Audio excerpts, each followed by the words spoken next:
Islam, Shalom, Hola, Aloha, Osio, Bonjour, Assalamu Alaikum. This is your brother, Zach Bay, Indigenous American Moor, coming to you live in full effect. Thank you for joining me. Like, share, subscribe to my channel, hit the notification bell down below so you can be notified whenever I'm dropping new content. Leave a comment down below and interact with me. Thank you. I really do appreciate your viewership. Let's jump into another one. Black's Law Dictionary, 4th edition. Let's go. I have some good ones here for you, fam. Check it out. Aid and abet. Help, assist, or facilitate the commission of a crime. Promote the accomplishment thereof. Help in advancing or bringing it about, or encourage. Counsel or incite incite as to its commission. All right, so this one you have to be pretty careful about because, like, aiding and abetting and helping someone commit a crime or something like that. So this one is kind of it's kind of funny because it brings to mind of I believe the one dude who's going like viral online, like YSL Woody, and how he was on the stand and how he was being asked by the prosecutor like all these questions, and this guy was simply saying things like, I don't recall, like pretty much like I plead the fifth, you know, for the most part. But there are protections against self-incrimination for sure. And honestly, when it comes to something like that, in order to protect yourself or to potentially protect somebody who you care for, once again, I just want to say it's not legal advice. If you want to be legally advised, contact a attorney and be advised. So, but you know, hypothetically, no one can really tell you what you know and what you don't know, what you've seen and what you didn't see, you know? So the fact that it was kind of, a lot of people thought it was funny how he was strategically, potentially strategically not answering those questions, pretty much holding it down because no one can tell you what you've seen. No one can tell you what your eyes saw or what your ears heard, things of that nature. All right, so in order, hypothetically, to protect yourself from aiding and abetting, just exactly so you know how it's framed in law, this is aiding and abetting, exactly what it means. All right, let's move along here.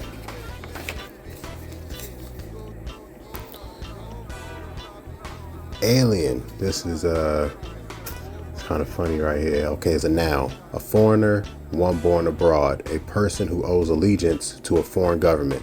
All right, that seems simple enough, right? Let's go down here. Alien Amy, in international law, and pretty much an alien friend. An alien who is the subject or citizen of a foreign government at peace with our own. All right, so let's check out exactly what Alien Amy is. All right, we're going down here to Alien Friend. All right, so this is Alien Amy, Alien Friend. So Alien Friend, subject of a foreign state at peace with the United States, or citizen, an Alien Amy.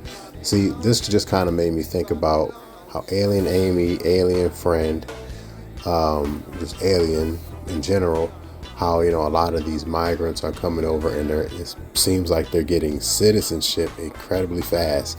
And I'm assuming these are nations that are friendly with our government, since there is a pathway or speedway to citizenship and things of that nature. All right.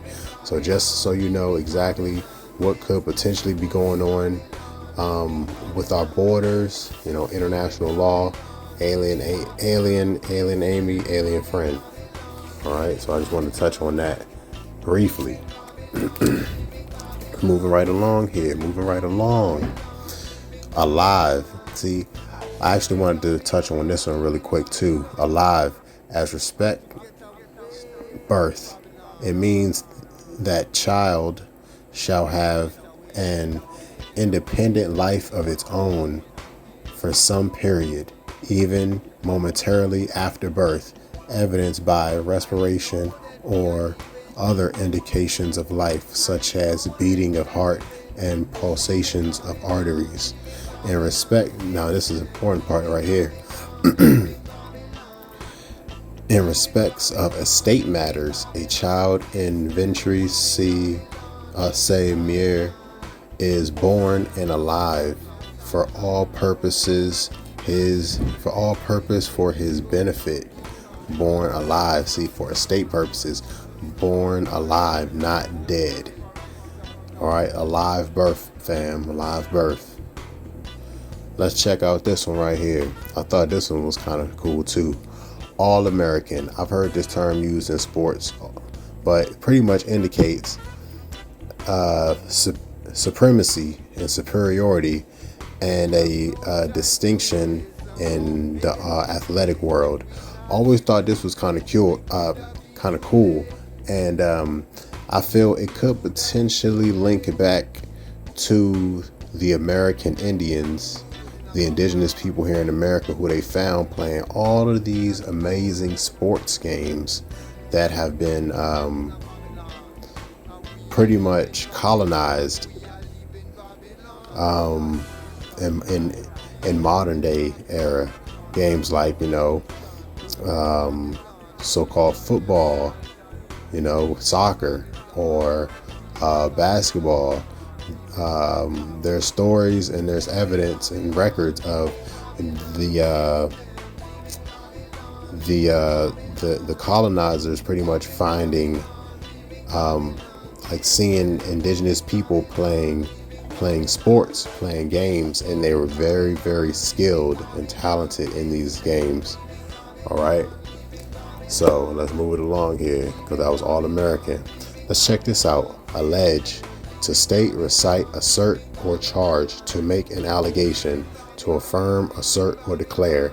All right, so someone pretty much might say that you did something. They're making some kind of statement. It's alleged. They allege this. So alleged, stated, something that was said, recited, claimed, asserted, charged, alleged and alleged. That's when they say, it's not necessarily the person has been charged with this, but what a charge is kind of just like an allegation, like someone stated something and it's a claim, it's an assertion. It has not been proven correct. It has yet to be proven true or false. That's pretty much the state of an allegation. All right, let's keep moving it along here. Now this one's cool right here, and I believe I may have went over this before, but I'm gonna hit it again. Hopefully you can see it. Hopefully it's nice and clear. Allodium. Free, not holden of any lord or superior, owned without obligation of vassalage or fealty, the opposite of feudal. All right, now let's check out exactly what allodium is. All right, so this word allodio is very, very important. It's great to have like things like allodial titles to land, things of that nature. But let's see what allodium is. Land held absolutely in one's own right. Very important, fam. That's like no taxation, can never be taken away from you. It's yours forever. All right, now what exactly does that sound like? Land is yours forever, that can never be taken away by any kind of superior, any kind of lord, any kind of government. All right, land held absolutely in one's own right and is not of any lord or superior, land not subject to feudal duties or burdens, an estate held by absolute ownership without recognizing any superior to whom duty is owed on account thereof. Now let's keep moving. Let's keep moving. Allotment. I thought this was cool too. This kind of it kind of links with Allodium. Let's check it out. Allotment. A share or portion that which is allotted. All right. Apportionment, division, the distribution of shares in a public undertaking or corporation. All right. Seems simple enough, right? Okay. Portions, the distribution of land under an inclusion act. All right. That's important. Inclusion Act. Got to check out exactly what happened during the Inclusion Act. The term originally and commonly used to describe land held by Indians after allotment and before the issuance of the patent and fee that deprived the land of its character as Indian country. Wow. Boom, right there. That was the bomb, fam. Like, when I was reading this, I was like, oh, this is crazy. They smooth stole it just like that. Deprived the land of its character as Indian country. Then it says the patent. See? Check this out. Allotment certificate. An allotment certificate when issued to an enrolled member of the 5 civilized tribes of the Indian Territory. See, fam, I love going over this information. Like, this dictionary has so much stuff in it, fam, and I just learned so much. So thank you for joining me. Like, share, subscribe to my channel. This was another episode of Black's Law Dictionary, 4th edition, with your brother Zach Bay. Peace.